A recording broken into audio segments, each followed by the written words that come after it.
This meeting is being held in accordance with the provisions of the Open Public Meetings Act of the State of New Jersey. Notice of time and place of this meeting was published in the annual meeting calendar and was posted on the bulletin board by the city clerk on May 12th, 2025. The 2025 meeting calendar was published in legal advertisements in the Jersey Journal and the Star Ledger in December 2024. Additional notice of this meeting was faxed to the Bergen Record, the Trenton Times, and the Star Ledger on May 12th, 2025. As per our agenda, will you lead us in the Pledge of Allegiance, please? Commissioner Bailey.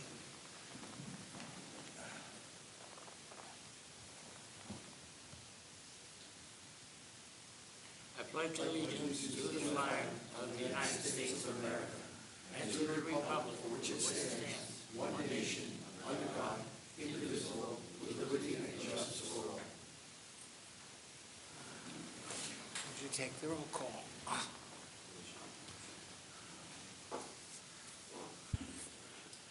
Commissioner Driscoll's absent. Commissioner Glover. Here. Commissioner Holloway. Present. Commissioner McGady. Present. Commissioner Valdano is absent. Alternates, Wolian, absent. Norwalk, alternate commissioner, absent. Our chairman, Nowicki. Present. Staff Secretary Joe Ryan. Here. Our attorney, David Rashevsky. Here. We do have a quorum. Thank you. Present. I think next on our list is to go over the adoption of the minutes of the previous meetings.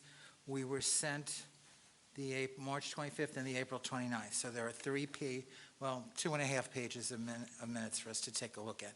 So if you haven't yet, do it now, please. And the reason that there's the March minutes in there is they weren't adopted. Right. There was an issue brought up concerning them, and I simply removed that section so that if the commissioners want to consider that with that section taken out, that would be one way of dealing with that process. Okay, thank you.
I make a motion to accept the revised minutes.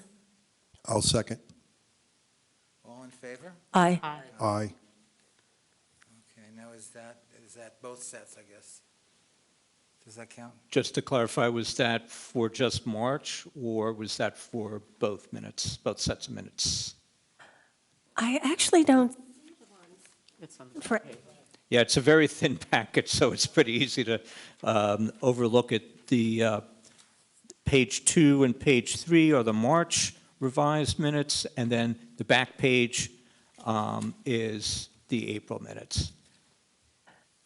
okay, I just went through it. It's for both March and April. Okay, and is there still a second then for that, and still approval for that? I'll second it. I think Frank seconded already. All in favor of adopting both sets of minutes? Aye. Okay. Next up is review of correspondence. Dr. Ryan, would you take us through? You, Mr. Chairman, in the original packet there. There was just the sets of minutes. I did a supplementary packet this evening, and what you see there is a letter that I sent to the president of Bayonne Dry Dock at the request of Commissioners Faley and Driscoll. The second page is a message from them going to the dry dock company. And then the next 2 pages are just comment sheets for planning and zoning concerning 696-698 Boulevard and 714A-716 Avenue E. Just to mention what they are, 696-698 Boulevard. It's a small commercial building, and the proposal is to knock that down and replace it with a small 3-unit residential building. And 714A-716 Avenue Way, there's currently a shed there that is the northernmost part of a row house development right by the 45th Street light rail, and the proposal is to replace the shed with a garage. And when I sent them around, people either had no comment or no objection. Does anyone else have anything else to add for that? No? If not, that's it, Dr. Ryan? Mr. Chairman. Thank you. Okay, let's go to updates on historic properties. Commissioner Hollaback, do you have anything to report on St. Andrews? Let's start with them first. Right now, there's nothing I have to say about St. Andrews, but on 17 North Street, I have all the paperwork on it, and I will have it completed by the summer. So when we resume again in the fall, I'll have it completed. Okay, thank you. I just want to double back a minute. I think I think that Joe Ryan has some information on St. Andrews that you may not have gotten in the last day or so.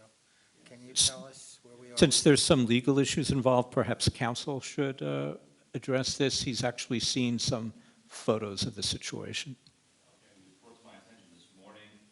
It's my attention this morning that apparently a demolition company or some construction company came into St. Andrews within the past few days, and they removed a significant part of the interior of the church. Stations of the Cross. I was shown some photographs by the staff, and it looks like they went ahead and removed the altar, the pews, some statues, and this was just brought to my attention this morning. The construction official put a stop work order on the work this morning, but I'm not sure if there have been any developments. I know that Mr. Coffey went down there this afternoon. I have not heard from him since, but I'm sure he'll keep me updated tomorrow once he comes into the office as to what has occurred. And my understanding is that there was a letter issued by the Cardinal Tobin saying that when the Vatican issued that edict recently about saying that, directing them to pay $3 million to reopen the church. Right. The basis was that it was not properly closed, and now Cardinal Tobin has taken the position that by issuing a letter within the past few days, he has now properly closed the church. That he has followed procedure, whatever canon procedure there is. David, what more can be done to stop this? We are investigating.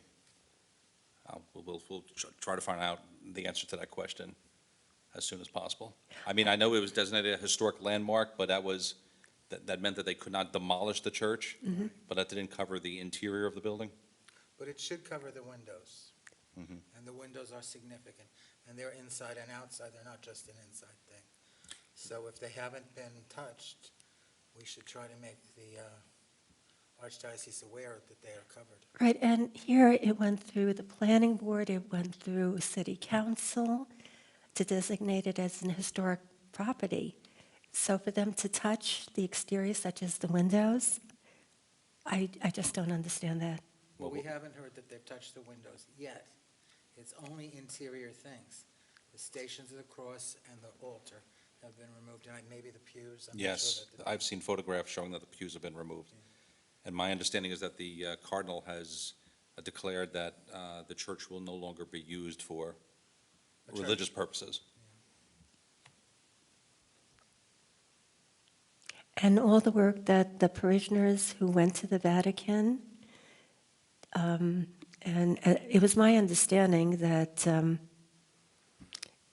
that it was saved. It was supposed to be reopened. That the archdiocese had to pay over $3 million for the necessary repair work to reopen St. Andrews. Well, as mentioned, my understanding is the letter from the Vatican said it was directing the archdiocese to do that because the church was not properly closed. And now the Cardinal Tobin has said, as of in the past few days, he is now officially properly closing it. That's his response. I would like to state from the point of view of the commission, since it is now a landmark, my understanding is if a permit to demolish came through, to demolish the entire building, that we would have 120 days to hold up the permit to demolish. But that on the 121st day, if they had still not found some other usage for the building, that they would automatically be able to demolish. We would be forced to give them the permit, or I'm not sure if we would be forced to give them the permit, or if they could just do it without the permit. But that's the 120 days that I told them about that. And I know it was discussed before that if there was like a reuse of the church, perhaps that could still save it. I mean, not to, That's what I was right, talking about. right, not to reopen it as a Roman Catholic church, but for other Some other purposes. kind of church or some Yes. other kind of facility. Exactly. You know. So that may help with negotiations on it. But I think we're entering into a period of negotiations where if people know of something else that it could be used for, they should be talking to people about it, not like Mary Sabetta's group or the priests themselves. Okay, is there anything, I think that's as far as we can go with what we can say. One final comment, I did call the pastor of St. Mary's this morning and left a detailed message to inquire about what was going on. He did not return my phone call. Yeah, I could understand that because he had a negative view of saving the church from the very beginning. I was here at all the meetings, and I heard what he had to say, and it was absolutely negative. Now, is there anything else we want to say about St. Andrews? At this time, no. Okay. Now, the second thing I want to go to is St. Andrew's Chapel and school facility, which is the building next to it. It would be to the west of it. And I think Commissioner Halovac is working on a report for that. What's your estimate with that? When will that be ready? Well, here, I'll do my best during the summer, in addition to 17 North Street, to do the work for the chapel. Okay, what priority are you setting for 107 North versus It's 17 North Street. 17 North? I always do that. I always get that confused. So North Street versus St. Andrew's Chapel. What's Well, the- they're both important, so I'll do my best to devote my time to both. Okay.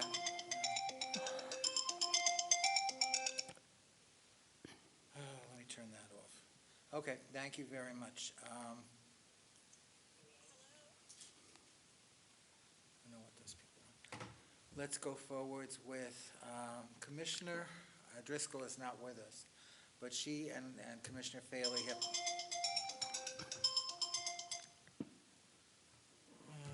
Sometimes I just want to throw this out of the window. Let me just turn this off since I cannot take the call right now. Hold on. No. He doesn't call on the phone. He sends emissaries from a legal department. Okay, so the other thing is that Commissioner Driscoll and Commissioner Faley, I just have to feed back. I'm not sure if we had it in here, but they were supposed to take a look at Mechanics Trust Bank. And I think Commissioner Ryan, I'm not, I'm calling Commissioner Ryan. Dr. Ryan, I don't know if I've asked you to take a check on that, whether or not there would be any problem with the city fathers with us pursuing, trying to landmark that building. Now, that building, I should mention, first of all, it was already given a certificate of eligibility by the light rail project because it was obviously within so many feet of the light rail. It got the certificate back when the light rail was just in the design phase. So many of us thought, oh, that means that it's protected and stuff. Well, in speaking to the SHPO, I found out that something that's that old, the light rail takes us back to when, early 2000 or something? I don't The remember. light rail started April 2000, but it was some years later before it got to 8th Street. Right. But the bottom line is that what the SHPO says now is something that's that old, they would want to revisit. So they're kind of saying that the existing certificate of eligibility may not be something they wish to honor. So they would want us to redo all the paperwork. So what we've done is they're not asking literally for the building to be landmarked. They're asking for us to fill out the paperwork for a certificate of eligibility, which would support getting grant money to repair the building inside and out. So we think that's a very worthwhile thing to do.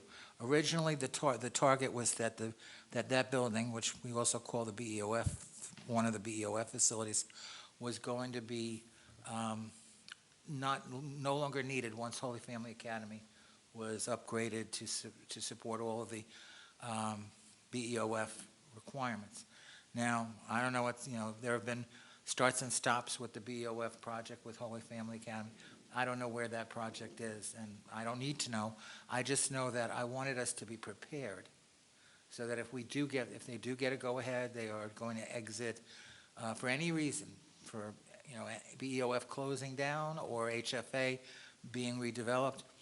In any event, I would want to have that building have a letter of eligibility so that it could get the funding to become a more viable thing. I don't think it's ready for anybody else to actually move into it for any other reason based on the fact that it's really worn out. I mean, it's an old interior, and it's been,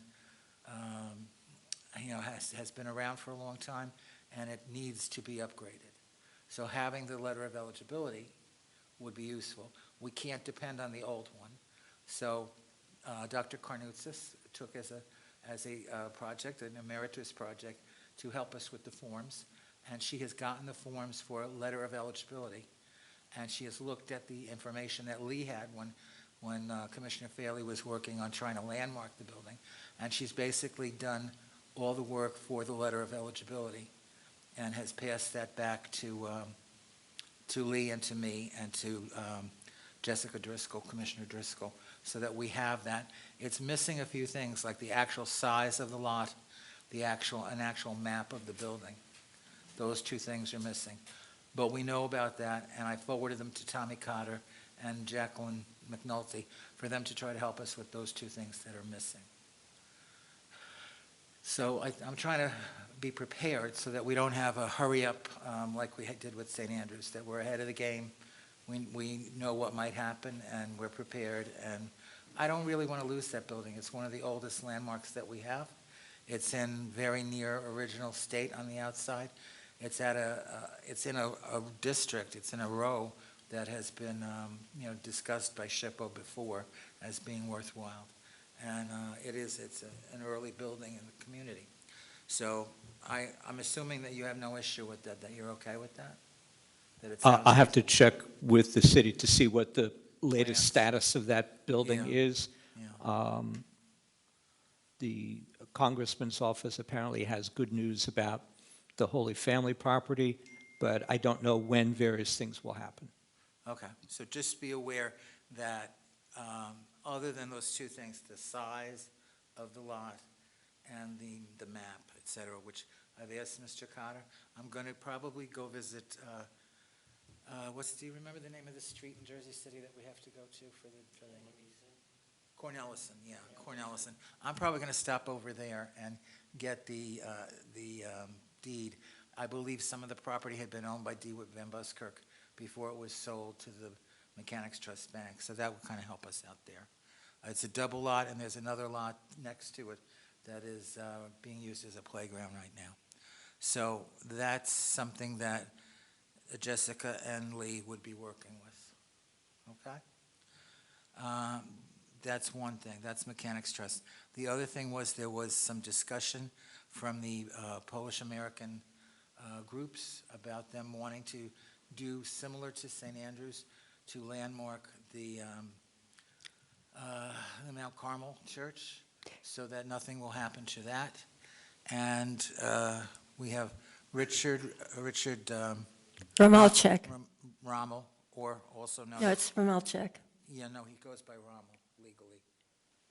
But he is also originally known as Richard Romalchik.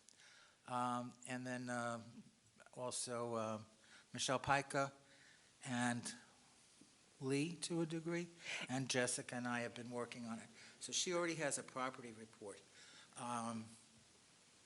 for Mount Carmel, and so we're kind of looking at what to do with that, where to go with that next. She has quite a nice one, too. We have one major issue, which is the windows, because I have trouble believing that the windows are by the German firm that has been mentioned in some of the later documentation from Mr. Pobielski and Mr. Kowalski. They are Polish saints, and I have a feeling that it was a different firm that did those windows. So I'm trying to work, I'm actually working with Albany, because they have a plethora of, I've never seen one area have so many Polish churches. So I'm having them take an inventory of who the window makers were up there to see if there is something wrong about, this saying that it's Meyer and Main of Munich, because there's something about it that doesn't feel right. Sometimes you have a little spidey, tingly sense. And every time I hear that it's from that company, somebody says, no, it isn't. No, it isn't. So we want to go through that and try to pin down who those windows, did those windows come from Poland? Because they are literally saints that you wouldn't, Saint Wenceslas, can't remember the female saints, but they're all Polish, very Polish. And I'm not sure why a German company would be making these Polish windows. It's possible, but I want a little bit more before we proceed in any way, shape, or form with Mount Carmel. But that's another thing where we're trying to be ahead of the game, not have to do a rush job at the very end. And she did a lovely job on the report. And Lee had, I think, you had information on Mount Carmel that Carmela used, I think. Or was it just? Very minor. Minor, okay. The major folder that I gave you back then was on Mechanics Trust. Mechanics Trust. Okay. Now, besides that,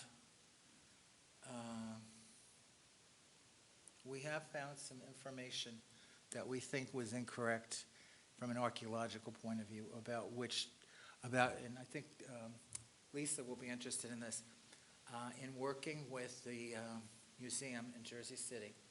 We think there was an accident about 30 years ago, and Ted Brunson was looking for something with Glenn Cunningham, and I think he was given the wrong building. And I think that this caused the Van Buskirk estate to be called the one that had a room for the Underground Railroad. And right now, it seems as though it's actually Joris Cadmus's house, which became the Pavonia Yacht Club. So we're trying to straighten this out. I think that the Van Buskirk homestead had a hiding place for the Continental soldiers during the Revolutionary War. And somehow the two hiding places got confused. Both of them are gone. Both buildings are gone.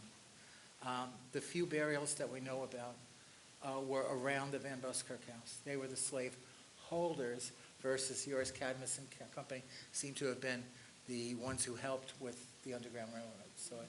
But this reversed. and again, a lot of what I'm finding out is that I'm working with people to try to correct mistakes that have been made over the past time. Cunningham was looking for an old house along New York Bay, and that's what the Van Buskirk house was. But they didn't realize there was a only 10 years younger house closer to Jersey City. Yours, Cadmus's house, was around 41st Street, and it was closer to the Morris Canal, and it was, more out of the way of Centerville and the industries that were up here. So we're trying to fix that, hopefully. Now, besides that, so we've talked about North Street, we've talked about St. Andrews Chapel, Mount Carmel, Mechanics Trust. Lee, do you want to speak to the dry dock? And also Joe, because he wrote a letter to the dry dock. Right, a letter has been sent to the president of the Bayonne Dry Dock, and we have not received an answer yet. Should be following up the letter in the near future.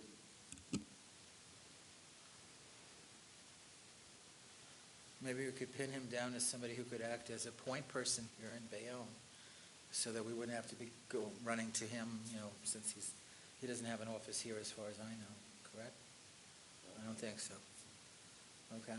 Does anyone else have anything they want to bring up as a new issue?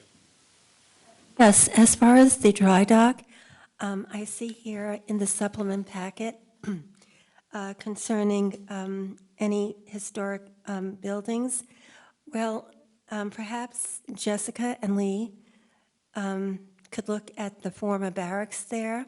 I mean, that would be worth designating. Part of the dry dock. That's not part of the dry dock. But it is on the former military Right, base. but we're not trying to do the military.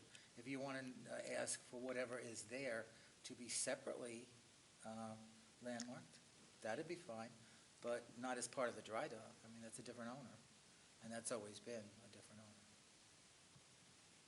I did not know that. Is there a building? What's the name of the building that you were interested in? It's not a name of the building, but when I've been down to the teardrop, the way I go is it's always past the barracks that used to be there. They're still there. Well, as far as I know, they're still there. The last time I was there was last September 11th. Barracks, okay.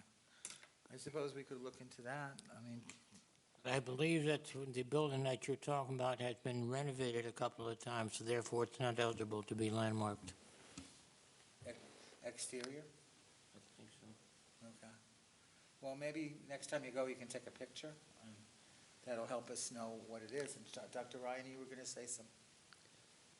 I'm going to say that the majority of military buildings that were there have been demolished. The largest number of them left would be on property that's currently owned by the Port Authority, which owns about a third of the former military ocean terminal. Well, I mean, if we think that there's a reason for it to be landmarked, we could apply to whomever is the owner to see if they agree or if they have plans on doing something different with it. I mean, it's not an impossibility, but it's, Say that it was. Right. So if you can tie down to which building you're talking about, that would be good. Okay. Anything else? Lee, do you have anything? No? Okay. Jessica's not on the line with us. Lisa, if you can get us the address of now I have to think it was the doctor from the Dr. park. Morris. Yeah, his home. I know you know where it was. Maybe we could take a look at how that looks right now, if it looks like it's original condition or no. No, but I'll Okay. Maybe just, it could be listed as like a historical site, like without the building being landmarked, it could be, because Dr. Morris has quite a positive reputation, some very impressive things, and beloved by the population. I mean, anything else from anyone else? I'll have one question, which is that I put together something which I sent out through Dr. Ryan months ago, which was I try to take the different streets like Benmore Terrace and the other streets that were part of that project, Roosevelt, and there's a couple more. There's the one that was turned into, you know, the one from the other estates. There were at least Wesley Court, yeah. And then there's still another presidential one. I can't think of what the name of it is. But, and then we looked at others as well in different places. Dr. Ryan, do you have any feeling for that? Or like, are you in agreement we might be able to look at those houses, that they might be? I mean, the houses on Benmore and Roosevelt are very high-end houses. There's certainly unique buildings. Yeah, yeah. My recollection is that when that project was being worked on, they selected 5 or 6 different architects who were prominent in the community, and then asked them to, you know, to go at it and to just give it their all, and that the buildings would be representing those people's careers, and that they really try to do the best jobs they could, and that the houses were purchased by, you know, the well-to-do of the community and have been maintained and have not really slipped in quality or charm. So, you know, maybe we should look at some of those houses as well going forwards. Is there anything else that anybody would like to talk about at this meeting? Do I hear any motion to entertain? I'll make a motion to adjourn. Before we adjourn, I'd like to make a mention that our next meeting is going to be on September 23rd at 7 p.m. here in the council chambers. Have a great, safe, and wonderful summer. That's too bad. Okay, thank you, everybody. There was a motion made, was it seconded and voted on? I second. All in favor? Aye. Thank you, everyone.